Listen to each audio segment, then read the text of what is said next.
अस्सलाम वालेकुम नाज़रीन, आप देख रहे हैं KPNHD और मैं हूँ अली ज़ाली।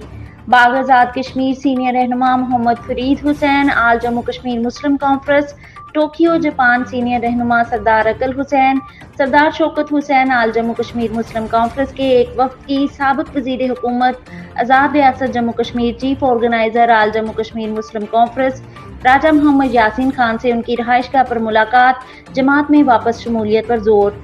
मोहम्मद फरीद हुसैन, सरदार अकल हुसैन, सरदार शौकत हुसैन ने राजा मोहम्मद यासीन खान को वापस आल जम्मू कश्मीर मुस्लिम कॉन्फ्रेंस में शमूलियत पर जोर दिया।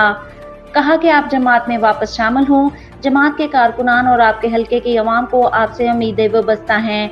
अगर आप जमात में वापस नहीं आते या अपनी अलग जमात बनाते हैं तो हमारे लिए क्या हुक्म है। इस पर साबिक़ वज़ीर हुकूमत आज़ाद रियासत जम्मू कश्मीर चीफ ऑर्गेनाइज़र आल जम्मू कश्मीर मुस्लिम कॉन्फ्रेंस राजा मोहम्मद यासीन खान का कहना था, मैंने इस वक्त तक कोई फैसला नहीं किया, सिर्फ जमात से इस्तीफ़ा दिया है, अभी तक वापसी का कोई इम्कान नहीं।